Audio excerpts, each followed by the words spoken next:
وہاں مسجد میں پہنچے، مرکز میں پہنچے رات کو، اب رات کے 12-1 بجے کا وقت ہے، وہ کھانے کا کوئی انتظام پاس نہیں، وہاں والوں کو اچھے جی کوئی دکان کوئی نہیں کھلی، اب تو کیا کریں؟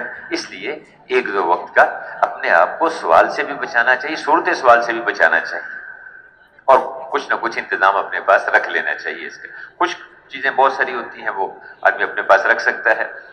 تو اب سواری کے سفر کے آداب کا خیال رکھتے ہوئے، ہاں راستے میں جس کو دعوت دی جائے اس کو اپنے ساتھ جڑنے کے لیے تیار نہیں کرنا، اپنے ساتھ جڑنے کے لیے تیار نہ کیا جائے، اس کی تشکیل کر دی جائے، اچھا بھی اپنے علاقے میں جا کے وہاں سے کسی اپنی جماعت کے ساتھ جڑنا وہاں پر، اور نماز کا وقت آ جائے تو نماز کا اہتمام کرنا، جماعت کے ساتھ اہتمام کرنا، اذان دیکھے۔ لیکن ایک درخواست ہے کہ ریل گاڑی میں جب سفر ہو اور راستے میں سٹاپ 2-3 منٹ کا ہے تو پھر نیچے اتر کے نماز نہ پڑھیں، اس میں کئی حادثے ہوئے ہیں اور کئی ساتھی اس میں یعنی ان کو نقصان ہوا ہے ان کا بہت سا، اس لیے گزارش یہ ہے کہ ریل گاڑی کے اندر ہی نماز پڑھیں۔ ہاں جہاں کوئی بڑا سٹاپ ہے جیسے حیدرآباد ہے یا سکھر کا سٹاپ ہے، 15-20 منٹ گاڑی وہاں رکے گی، وہاں کی نوعیت اور ہے، بس نماز پڑھے پھر فوراً گاڑی کے اندر آ کے بیٹھ جائے، تو ورنہ ریل گاڑی کے اندر نماز پڑھے، نیچے اتر کے نہ، کئی دفعہ ایسے نقصان ہو گیا بہت سارا، تو اس کا خیال رکھا جائے، اور مسافروں کو بھی ساتھ اپنے نماز میں شریک کرنے کی کوشش کی جائے۔ اچھا یہ ہے کہ راستے میں تھوڑا سا پانی کا انتظام کر لیا، کوئی 1-2 گیلن بھر کے پانی کے پاس رکھ لیے جائے، کیونکہ وہ جو ڈبے کا جو پانی ہوتا ہے وہ تو سارے مسافروں کا حق ہے نا جی اس میں، تو ہم اس میں سے کوئی لوٹا وغیرہ پاس رکھیں اور اسی پانی سے جا کے وضو کر لیا، تو اس کا ذرا اہتمام کر لیا۔ پھر میرے بزرگوں، جہاں کی ہماری تشکیل ہے، جب بستی میں ہم پہنچے تو اس بستی میں داخل ہونے سے پہلے بستی کے بھی کچھ آداب ہیں، بستی کی مصنون دعائیں ہیں، ان دعاؤں کا ہم اہتمام کرتے ہوئے داخل ہوں۔ دور سے بستی نظر آ رہی ہے تو ایک دعا پڑھنے کی، اللہم رب السماوات سبع ما اضللنا ورب الارضین سبع ما اقللنا ورب الریاح وما ذرینا ورب الشیاطین وما اضللنا فإنا نسألک خیر هذه القریہ وخیر اہلها ونعوذ بک من شرها وشر اہلها وشر ما فیہا۔ اسی طرح بستی میں داخل ہوتے ہوئے اور دعا پڑھنے کی ہے۔ پھر جہاں پہنچنا ہے، جو ٹھکانہ ہے وہاں پہنچ گئے تو وہاں کی اور دعا پڑھنے کی ہے۔ تو ہر موقع کی دعائیں ہیں، یہ بہت بڑا قیمتی خزانہ ہے جو اللہ نے ہمیں اپنے حبیب کے ذریعے سے دیا ہے۔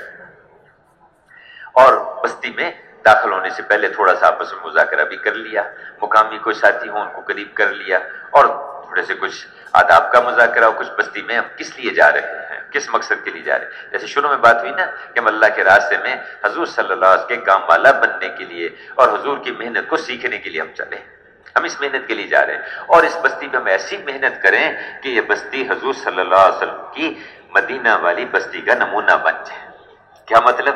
کہ جو مقصد وہاں کے رہنے والے لوگوں کا تھا وہی مقصد یہاں کی ہر بستی کا ہو جائے، اور جس محنت کے اعمال پہ حضرات صحابہ کرام کو اللہ کے رسول ڈال کے گئے تھے، ان اعمال پہ یہ مسجد یہ بستی والے بھی آ جائیں، اس کے لیے دعوت، تعلیم، ذکر، اس کے لیے ہجرت، اس کے لیے نصرت، اس محنت کا اہتمام ہو جائے، اور پھر ان کی زندگی کے شعبوں میں حضور والے طریقے چالو ہو جائے، ان کے بازاروں میں دین، ان کی عدالتوں میں دین، ان کے دفتروں میں دینی زندگی ہو، ان کے ہسپتالوں میں اللہ کے احکامات ہوں، ان کے گھر گھر میں دین۔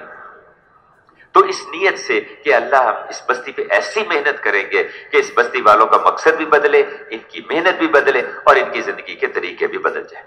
اس کے لیے ان کو اللہ کے راستے میں نکالنا بھی ہوگا، اور ان کو اپنی مسجد میں محنت کے لیے اعمال کے ساتھ جڑنے کے لیے بھی تیار کرنا ہوگا۔ مقامی جماعت مضبوط ہو اور خروج کا، اس کی ہمیں محنت کرنی ہے۔ تو انشاءاللہ تھوڑا سا مذاکرہ کر کے بستی کی دعائیں پڑھتے ہوئے ہم مسجد کی طرف کو چلیں گے، نظروں کی حفاظت کرتے ہوئے جانا ہے۔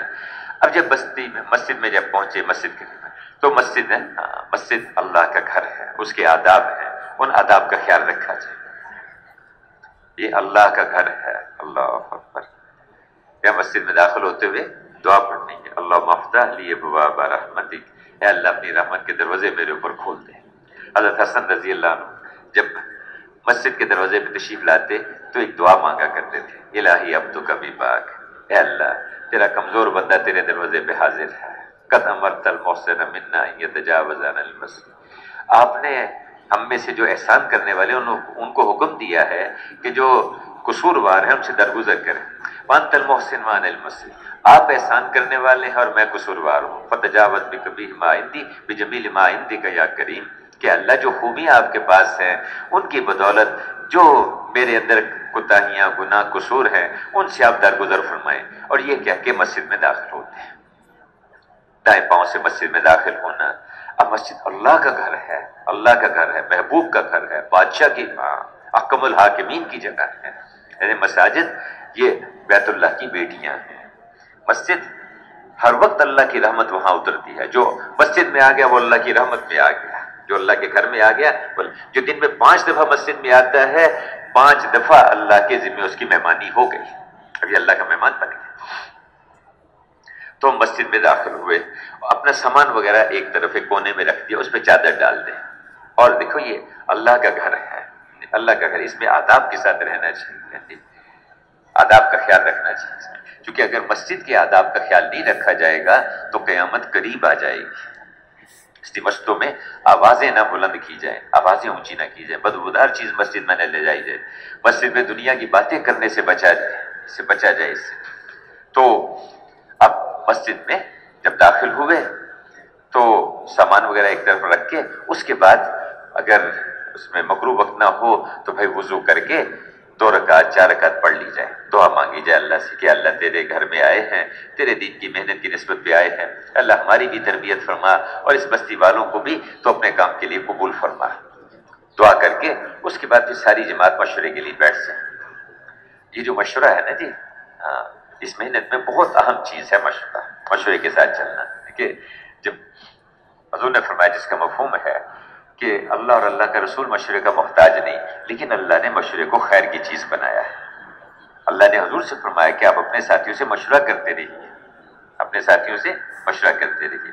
بات ہے کہ جب تمہارے مالدار سخی ہوں، بہترین لوگ تمہارے حاکم ہوں اور آپس کے کام مشورے سے ہوتے ہوں تو زمین کے اوپر رہنا قبروں میں دفن ہونے سے زیادہ اچھا ہے. اب ہماری پوری جماعت بیٹھ گئی. اگر مقامی جماعت وہاں بنی ہوئی ہے تو اس کے ساتھیوں کو بھی ساتھ بٹھا لیا. اب مل جل کے مشورہ کیا اور مشورہ کر کے بھئی کیسے یہاں کام کرنا ہے. یہاں کے گھر گھر میں ملاقاتیں، ہر آدمی کو حضور صلی اللہ علیہ وسلم محنت پہ لانے کی کوشش کرنی ہے. یہاں سے جماعتیں بھی نکلیں اور مقام پر بھی یہاں کا کام مضبوط ہو. اس کے لیے ہم کیا کریں؟ ساتھیوں سے رائے لی جائے، مشورہ کیا جائے اور نئے سے نئے ساتھی سے بھی پوچھا جائے، ان سے بھی رائے لی جائے کہ ہر ساتھی سے پوچھا جائے اور اس میں حوصلہ افزائی کی جائے، ہمت بڑھائی جائے اپنے ساتھیوں کی. میرے بھائیوں، اصل میں ہمیں دین کے لیے سوچنے کی عادت نہیں رہی. جب تھوڑا سا وزن ڈالیں گے پھر سوچیں گے، فکر کریں گے، اللہ پاک سمجھائیں گے انشاءاللہ، سمجھ دیں گے اللہ پاک کہ کیسے ہم محنت کریں یہاں پر. تو اپنے ساتھیوں سے ہر ایک سے پوچھا جائے، ہر ایک سے رائے لی جائے. اور رائے مشورہ کرنے کے بعد دیکھو ایک ہے مشورہ اعمال کی تقسیم کا کہ جی بیان کون کرے گا. تو اب میرے بھائیوں بزرگوں، مشورے کے ساتھ چلنا، ساتھیوں سے رائے لے کے پھر میں عرض کرتا ہوں کہ ایک ہے اعمال کا مشورہ، تعلیم کون کرے گا، بیان کون کرے گا، یہ بھی مشورے کے ساتھ کرنا ہے. لیکن میرے بزرگوں بھائیوں، اصل کہ اس کام کا مشورہ ہے کہ کیسے ہم محنت کریں کہ اس بستی کا مقصد بدل جائے، ان کی محنت بدل جائے، ان کی زندگی کے طریقے بدل جائیں. کیا کریں ہم اس کے لیے؟ اس کے لیے ہم ساتھیوں سے رائے لے کے مشورہ کر کے پھر وہاں گشتوں کی ملاقاتوں کی ہم ترتیب بنائیں. 2 کی جوڑیاں بن کے ہم بستی میں پھیلیں، گشتیں ملاقاتیں اور مشورے میں کسی کے رائے کو کاٹا نہ جائے اور کسی کی رائے کو حقیر نہ سمجھا جائے. ساتھیوں کی حوصلہ افزائی کی جائے اور سب کے مشورے کے ساتھ جو بات طے ہو جائے اس کو کر لیا جائے. جو ذمہ دار ہے وہ بھی کوشش کرے کہ سارے ساتھی ایک چیز پہ جمع ہو جائیں. اکثر ساتھی جس پہ آ جائیں اس طرح کرنے کی کوشش کی جائے. باقی یہ کہ جو ذمہ دار جو بھی طے کر دے ہم کوشش کریں گے ساتھ جڑ کے چلنے کی. اور اللہ کی شکر ہمارے جو ذمہ دار ہوتے ہیں وہ اس میں دین کے مطابق ہی طے کرنے کی کوشش کرتے ہیں. تو اب مشورے کے ساتھ کام کی ترتیب بنائی، 24 گھنٹے کے اعمال کا نظام بنایا. میرے بھائیوں بزرگوں، اس میں بستی میں ہم خصوصی ملاقاتیں، گشتیں، خصوصی گشت سے مراد خواص میں ملاقاتیں. عمومی گشت عوام میں ملاقاتیں، خصوصی گشت خواص میں ملاقاتیں. خواص سے مراد وہ لوگ ہوتے ہیں جن کا اس بستی اس علاقے پر اثر و رسوخ ہوتا ہے اور ان تک ہر آدمی کے لیے پہنچنا ذرا مشکل ہوتا ہے. اس کے اور دین کی لائن سے بھی کوئی مفتی صاحب ہے، کوئی وہاں بڑے پیر صاحب ہیں، کوئی بزرگ ہیں وہاں پر، کوئی بڑے عالم ہیں، ان کی خدمت میں حاضر ہونا، اسی مسجد کے امام صاحب، اس کے خطیب ہیں، اس کے عالم، ان کی خدمت میں حاضر ہونا، اصل خواص تو یہی ہے، باقی تو مؤلفۃ القلوب ہے۔ اصل خواص یہ ہے جو دنیا کے بھی آخرت کے بھی خواص ہوں گے، انبیاء کی وراثت اللہ نے ان کو دی ہے، تو علماء کرام کی خدمت میں ان کے پاس حاضر ہونا، ان کے لیے دعا کی درخواست کرنا، ان کی زیارت کے لیے جانا، اور اسی طرح ایسے لوگ جن کا بستی پر اثر ہے، کوئی ناظم ہے، کونسلر ہے، کوئی وہاں کے سرکاری بڑے افسر ہیں، کوئی فوج کے افسر ہیں، یا کوئی پٹواری ہے، نمبردار ہے گاؤں کا، یا وہاں پر کوئی ڈاکٹر صاحب ہیں وہاں پر، اس قسم کے لوگ، ان کا پورے علاقے پر اثر ہوتا ہے، ان کے پاس ملاقاتوں کے لیے جانا ہے کہ بستیوں میں ان کے دروازوں کے ذریعے داخل ہوا کرو، اور یہ بستیوں کے دروازے ہوتے ہیں، میں کہ تمہارے پاس قبائل کے بڑے آئیں گے، میں تمہیں ان کا اکرام کرنے کی وصیت کرتا ہوں۔ آپ صلی اللہ علیہ وسلم طائف میں تشریف لے گئے تو پہلے آپ نے وہاں کے خواص سے جا کے، وہاں کے جو سردار تھے ان سے جا کے بات کی، ان کے سامنے کہا تک، اور یہ بڑے قیمتی ہوتے ہیں، بعض اوقات ان کی تھوڑی سی بات پورے علاقے کا رخ بدل دیتی ہے۔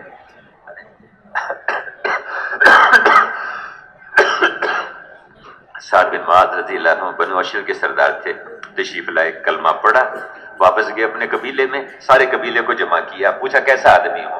کہا ہمارے سردار ہیں، سردار کے بیٹے ہمارے خیر خواہ ہیں۔ کہا دیکھو میرا تمہارے مردوں عورتوں سے کلام حرام ہے جب تک تم اسلام میں نہ آ جاؤ۔ تھوڑی سی دعوت تھی، شام تک سارا قبیلہ اسلام پہ آ گیا۔ تو اللہ پاک نے ایک وجاہت دی ہوتی ہے، ایک حیثیت دی ہوتی ہے، وہ حیثیت ان کی اس طرح ہے۔ تو ٹھیک ہے، دین کسی کا محتاج نہیں، لیکن بھائی ہم تو ہر ایک کے محتاج ہیں، ہم ہر ایک کو لینے کی کوشش کریں گے، ان سے ملاقاتیں کرنا، ان کے پاس آداب کے ساتھ جانا، اور نہیں تو کم از کم اتنی تشکیل ہو جائے کہ جی آج شام کو آپ اچھا ہمارے پاس چائے پہ تشریف لے آئیے گا، وہ کھانے بھی ہمارے پاس بیٹھ جائیں، جب آئیں گے بیٹھیں گے کچھ نہ کچھ بات چلے گی ان کے ساتھ۔ تو خواص میں بستی کے اس میں ملاقات کرنا، نمبردار پٹواری وغیرہ ان سے ملنا، ان کو دعوت دینا۔ پھر اس کے علاوہ تو عسکر تک خصوصی گشت خواص میں ملاقاتیں اور عمومی گشت عوام میں ملاقاتیں ہیں، اس کی دو شکلیں ہیں، ایک انفرادی دعوت ہے، دو کی جوڑیاں بن کے بستی کے ہر مسلمان سے ملنے کی کوشش کرنا۔ دیکھیے ہمارا کام مسلمانوں میں ہے، باقی کوئی آدمی کوئی غیر مسلم آ کے کوئی سمجھنا چاہتا ہے، پوچھنا چاہتا ہے تو اس کا ہمارے اوپر حق ہے، ہم اس کو ضرور بتائیں گے، اس کا اکرام بھی کریں گے، کیونکہ ساری دنیا کے انسان انسانی بھائی ہیں، ایک باپ آدم علیہ السلام اور ایک ماں حوا علیہ السلام کے ہم بیٹے ہیں ہم سب، اس لیے ان کے لیے بھی خیر خواہی ہمدردی ہو، ان کے لیے بھی ہم دل سے دعا مانگے، لیکن کام ہمارا مسلمانوں میں ہے، اس لیے ہم مسلمانوں کو دعوت دیں گے، ان کے پاس گشت کریں گے، ان کے پاس سمجھائیں گے۔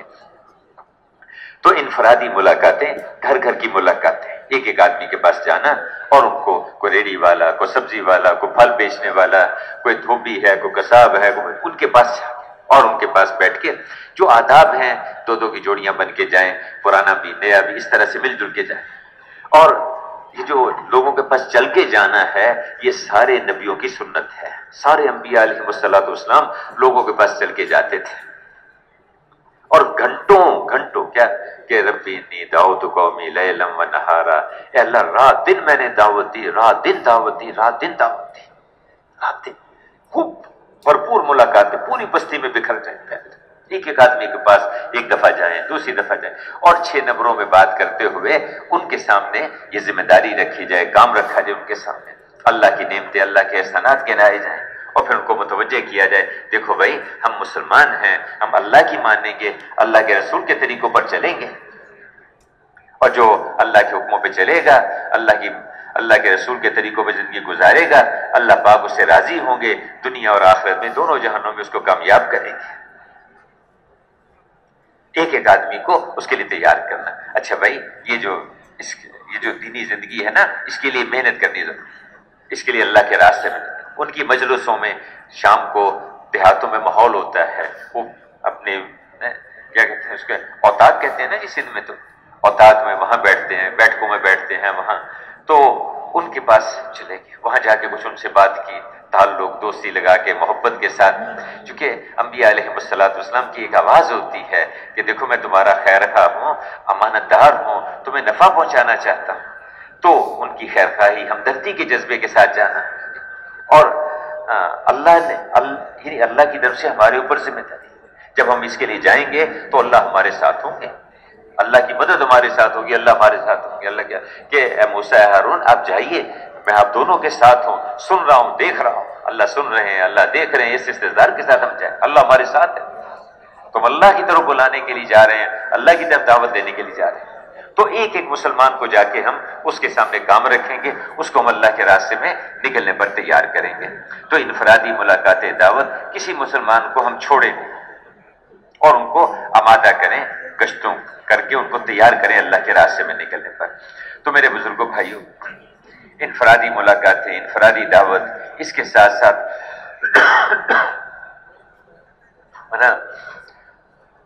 عصر کے بعد عام طور پہ عمومی گشت کرتے ہیں، کہیں مغرب کے بعد کا موقع ہوتا ہے، مغرب کے بعد بھی کرتے ہیں۔ تو اچھا یہ ہے کہ دو نمازوں کے بیچ میں عمومی گشت ہو۔ بعض اوقات کوئی بازار وغیرہ کی مسجد ہوتی ہے، اس میں کہیں زہر سے پہلے گشت کر لیا، زہر کے بعد بیان کر لیا، وہ استثناء ہے، لیکن عمومی طور پہ عصر یا مغرب کے بعد گشت کیا جائے اور اس کے بعد۔ اب یہ جو عمومی گشت ہے ہمارا، گشت پہلے تھوڑا اعلان کرتا ہے ہمارا ایک ساتھی، وہ اعلان جو ہے وہ اعلان بھی ہمارا دعوت ہے۔ دیکھیے اعلان اچھا تو یہ ہے کہ جو بستی کا کوئی باوقار آدمی کو بڑا ہے وہ کر لے، یا مسجد کے امام صاحب آمادہ ہوں وہ کر لیں اعلان، ورنہ کوئی بھی ساتھی ایسی جگہ کھڑے ہو کے اعلان کرے کہ جہاں سب تک آواز پہنچ جائے۔ اب میرے بزرگوں، اعلان ہمارا دعوت ہے۔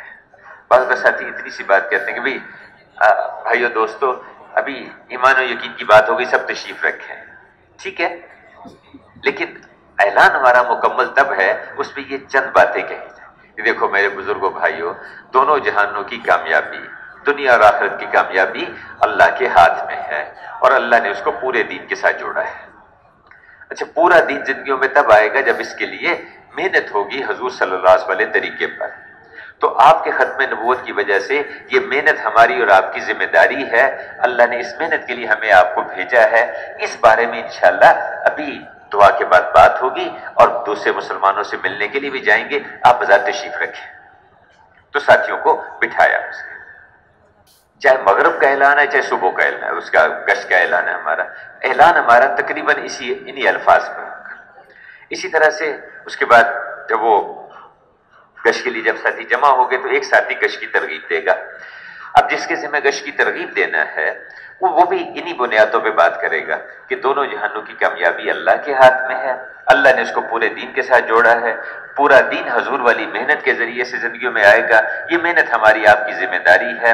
اب اس نسبت پہ ہم دوسرے مسلمانوں سے ملنے کے لیے جانا ہے، اس میں کچھ صحابہ کے واقعات، کوئی انبیاء کرام کی قربانیوں کے واقعات، اللہ کے راستے میں نکلنے کے فضائل، گشت کے کچھ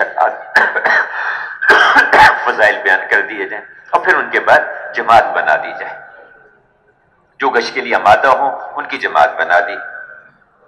عمومی گشت کی جو جماعت ہے اس میں 8-10 ساتھی ہونے چاہیے، 7-8 ساتھی ہونے چاہیے۔ یہ 3-4 کی جو جماعت ہے نا جی، یہ عمومی گشت کے لیے یہ ناکافی ہے، کافی نہیں ہے۔ ہاں کسی جگہ کو گلیاں تنگ ہیں یا کوئی خاص وجوہات ہے وہ اور بات ہے، عام طور پہ 7-8-10 ساتھیوں کی جماعت ہونی چاہیے، اس میں پرانے زیادہ ہوں نئے کم ہوں۔ لیکن بعض کا جماعت میں اکثر نئے ساتھی ہوتے ہیں، کوئی بات نہیں، انہیں کو ساتھ لیں گے، یہی چل آگے پرانے بنیں گے۔ تو جماعت ذرا اور اچھی جماعت، اچھا جماعت ذمہ دار بھی بنا سکتا ہے، اور جس ساتھی نے گشت کے آداب بیان کیا وہ بھی جماعت بنا سکتا ہے، کوئی حرج نہیں اس میں، دونوں طرح ٹھیک ہے۔ یا کسی اور ساتھی کو بھی اچھا آپ ذرا گشت کی جماعت بنا دو، کوئی حرج نہیں۔ تو گشت، لیکن اس کا خیال رکھا جائے کہ جماعت مضبوط ہو اور اس میں سنجیدہ ساتھی ہو۔ اب اس کے بعد گشت کے آداب بیان کرنے ہیں۔ آداب وہیں بیٹھے بیٹھے بھی بیان ہو سکتے ہیں، اور یہ بھی ہو سکتا ہے کہ گشت کی جماعت بنا لی، محلہ بڑا ہے 2-3 جماعتیں بھی بن سکتی ہیں، اب وہ جماعت بنا کے ان کو ایک طرف کر لیا، اور وہاں گشت کے تھوڑے آداب اس کا مذاکرہ ہو گیا کہ دیکھو بھئی یہ عمومی گشت کے لیے ہم جا رہے ہیں، یہ گشت جو ہے اس لیے ہے کہ ہمیں داعیانہ اور ذاکرانہ طور پر پھرنا آ جائے۔ جس فکر کے ساتھ انبیاء کرام پھرتے تھے، جس غم کے ساتھ، جس درد بے چینی کے ساتھ وہ پھرتے تھے، ہم اس فکر اس غم کے ساتھ ہم بھی پھرنے والے بن جائیں۔ اب ان کے اندر کا کیا غم تھا، ان کے اندر کی کیا بے چینی تھی کہ ایک آدمی بھی جہنم میں نہ جانے پائے، ہے کہ تم جہنم کی طرف کو دوڑے جا رہے ہو اور میں تمہاری کمرے پکڑ پکڑ کے تمہیں اس سے بچانے کی کوشش کر رہا ہوں۔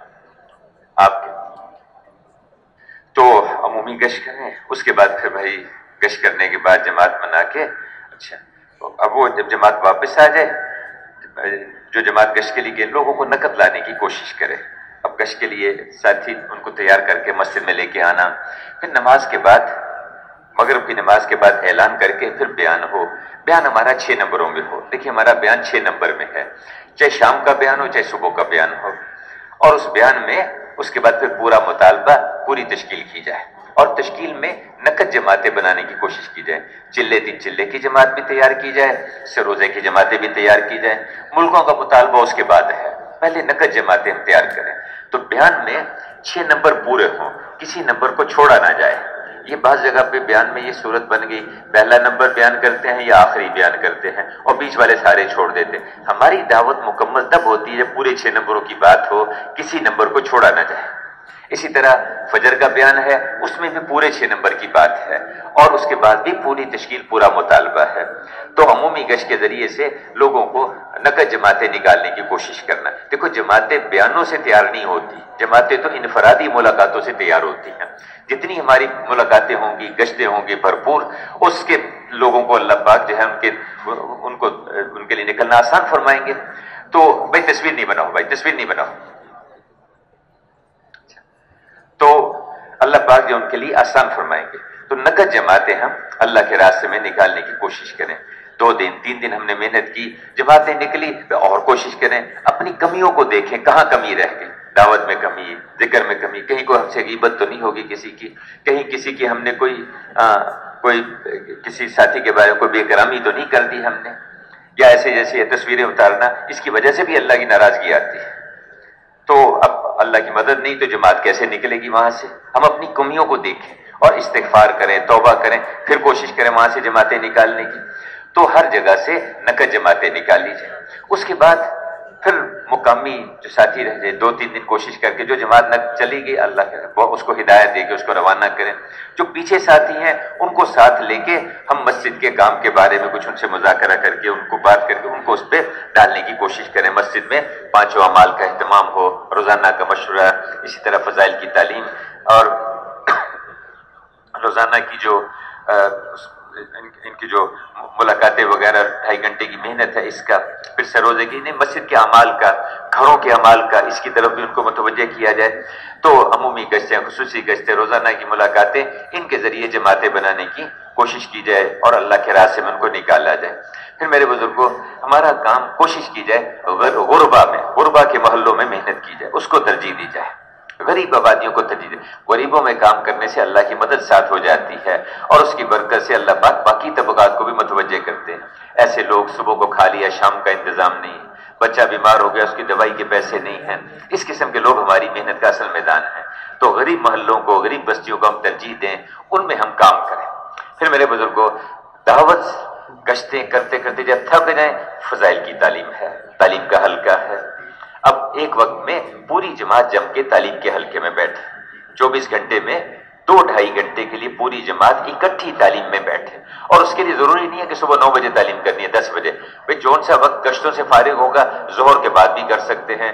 دیہات کا ماحول ہے، لوگ جو دن سارا ملتے ہیں، عشاء کے بعد نہیں ملتے، لمبی راتیں، عشاء کے بعد بھی تعلیم کا حلقہ لگا سکتے ہیں. یہ ہمارے آپس کے مشورے کی بات ہے. لیکن یہ تعلیم، فضائل کی تعلیم، اس میں اس تعلیم کے 3 حصے ہیں. تجوید، کتابوں کا پڑھنا، اور 6 نمبر کا مذاکرہ. تجوید میں تو یہ کہ بھی موٹا موٹا قرآن ہمارا ٹھیک ہو جائے، جو ہم عام طور پہ جو صورتیں نمازوں میں پڑھتے ہیں وہ صورتیں ہماری ٹھیک ہو جائیں. اور اس میں دیکھیے 10 صورتوں کی قید نہیں ہے. 10 سال ہو گئے تبلیغ میں چلتے ہوئے، صورتیں 10 ہی ٹھیک کی ہیں، 11ویں صورت نہ کبھی سنائی نہ سنی کسی کو. ایسا نہ ہو، بلکہ یہ 10 بھی ٹھیک کرنی ہے اور بھی صورتیں سیکھی جائیں. علم نشرہ ہے، والتین ہے، انا انزلنا، عام طور پہ نمازوں میں ہی پڑھی جاتی ہیں. ان کو ہم دوسروں کو سنا کے ٹھیک کریں اور مزید سیکھنے کا شوق پیدا ہو، اپنے مقام پہ جا کے بھی سیکھنے والے بنیں. تو سیکھنے والے شوق سے سیکھیں، سکھانے والے شوق سے سکھائیں کہ میرے ذریعے سے اس کی سورۃ فاتحہ ٹھیک ہو گئی، اور جتنا عرصہ یہ نماز پڑھے گا، اس میں سورۃ فاتحہ پڑھے گا، مجھے اس کا اجر ملتا رہے گا. اور سبقن سیکھا جائے. ایک آیت ٹھیک ہو جائے، پھر اگلی آیت پہ چلا جائے، پھر اگلی آیت پہ چلا جائے. ہاں، سبقن سیکھا جائے. اور دوسرا حصہ کتابوں کا پڑھنا ہے. فضائل کی کتابیں ہمارے ہاں اس کا مقصود ہے کہ جیسے چیزوں میں اللہ نے اثرات رکھے ہیں، لوہے میں سختی، آگ میں جلانا، پانی میں پیاس بجھانا، یہ اللہ نے صفات رکھی ہیں، اسی طرح سے اعمال میں بھی اللہ نے اثرات رکھے ہیں۔ اللہ کا ذکر کریں گے اللہ اطمینان دے گا، دوسروں کو معاف کریں گے اللہ عزت کو بڑھائے گا، روزہ رکھیں گے اللہ تقویٰ دے گا، تقوی پہ اللہ ہر تنگی سے راستہ نکال دے گا، ایسی جگہ سے روزی دے گا جہاں سے سوچ بھی نہیں سکتے۔ اوروں پہ خرچ کریں گے اللہ مال کو بڑھائے گا، اس میں برکت دے گا، رشتہ داروں سے اچھا سلوک کریں گے اللہ عمر کو لمبا کرے گا، مال کو زیادہ کرے گا۔ کس عمل پہ اللہ کیا کرتے ہیں اس کو ہمیں سننا ہے فضائل اعمال کی تعلیم میں۔ تو ہمارے ہاں فضائل اعمال اور فضائل صدقات ان کتابوں سے پڑھنا ہے اور روزانہ پڑھنا ہے۔ بعض جگہ تو صرف فضائل اعمال سے پڑھتے ہیں، فضائل صدقات سے نہیں پڑھتے، نہیں، وہ تو کتاب بڑی ہو گئی اس وجہ سے 2 حصوں میں کر دیا، ورنہ یہ ایک ہی کتاب ہے۔ تو فضائل اعمال کے سارے حصے، فضائل نماز ہے، قرآن ہے، فضائل ذکر ہے، ان سب سے، اور فضائل صدقات سے، اس کے دونوں حصوں سے، پہلا دوسرا، ان دونوں حصوں سے بھی پڑھنا۔ اور حج کی درخواست ہے جن دنوں میں جمع کرائی جا رہی ہوں، اور رجب سے لے کر ذی الحج تک یہ جو 6 مہینے ہیں اس میں فضائل حج کی تعلیم، اس کا اہتمام کرنا۔ ہماری تعلیم، اجتماعی تعلیم انہی کتابوں میں سے ہے، انہی کتابوں میں سے پڑھا جائے۔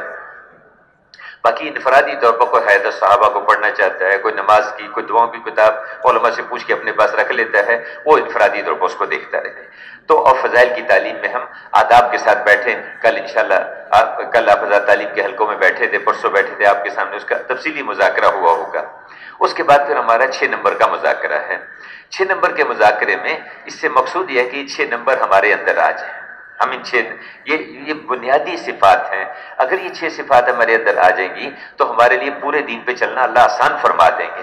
یہ 6 نمبر پورا دین نہیں ہے، لیکن یہ ایسی بنیادی چیزیں ہیں کہ اگر ان کو سیکھ لیا جائے، ان پہ عمل کر لیا جائے تو پورا دین اس پہ چلنا اللہ پاک آسان فرما دیتے ہیں۔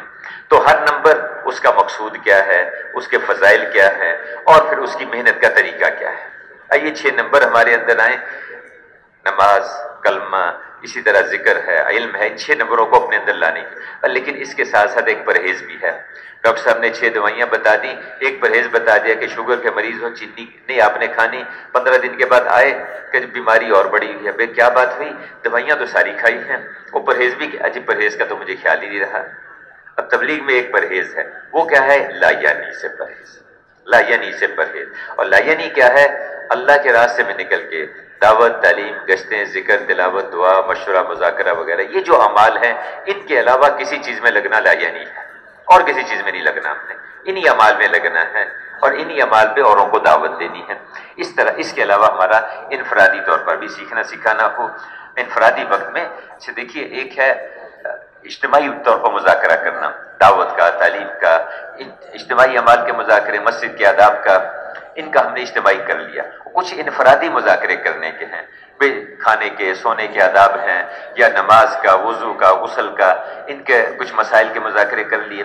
اس میں درخواست ہے کہ یہ جو کہا جاتا ہے نا کہ انفرادی مذاکرے ہیں، تو امیر صاحب کہہ رہے ہیں انفرادی طور پہ کر لے، وہ نہیں ہوتے۔ اس کے لیے گزارش یہ ہے کہ ذمہ دار جو ہے ساتھیوں کو ترغیب دے اور ان کی 2-2 3-3 کی جوڑیاں بنا کے ان کو بٹھائیں اور وقت دیں ان کو کہ بھی آدھا گھنٹہ آپ لوگ بیٹھ کے اپنی ضرورت کے اس کا مذاکرہ کرو، کوئی نماز کا کر لے، کوئی وضو کا کر لے، کوئی تحیات سیکھ لیں، انفرادی طور پر سیکھیں اس کو، لیکن اس کے لیے وقت اجتماعی طور پر دیا جائے۔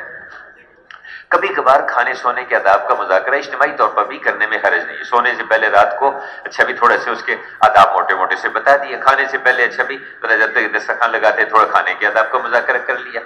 تو اس طرح سے اس میں اس کا انفرادی طور پر بھی ہمارا ان کا سیکھنا سکھانا ہوتا رہے۔ پھر میرے بزرگوں بھائیوں، اپنی تسبیحات ہیں، قرآن شریف کی تلاوت ہے، صبح و شام کی تسبیحات کا ہر ساتھی اہتمام کرے۔ ذکر سے اللہ پاک کا قرب حاصل ہوتا ہے۔ جب آدمی تنہائیوں میں بیٹھ کے اللہ کا ذکر کرتا ہے تو اللہ پاک بھی اس کو تنہائی میں یاد کرتے ہیں، اور مجمع میں اللہ کا ذکر کرے گا، اللہ فرشتوں کے مجمع میں اس کا ذکر کرے گا، ہے کہ تم میرا ذکر کرو میں تمہارا ذکر کروں گا۔ آدمی پڑھتا ہے سبحان اللہ، الحمدللہ، یہ کلمات 7 آسمانوں کو چیرتے ہوئے اللہ کے عرش تک پہنچ جاتے ہیں، اور پڑھنے والے کا ذکر شروع کر دیتے ہیں۔ دروشی پڑھیں گے، ایک دفعہ دروشی پڑھیں گے، 10 رحمتیں نازل ہوں گی، 10 گناہ معاف ہوں گے، 10 درجے بلند ہوں گے۔ یہ دروشی فرشتے اللہ کے رسول کی خدمت میں پیش کرتے ہیں، فلانا جو فلاں کا بیٹا اس نے آپ کی خدمت میں یہ دروشی بھیجا۔ تو ایک تسبیح صبح کو، ایک شام کو، یہ تو کم سے کم ہے۔ اسی طرح استغفار پر ایک تسبیح صبح کو، ایک شام کو، ان تسبیحات کا اہتمام کرنا،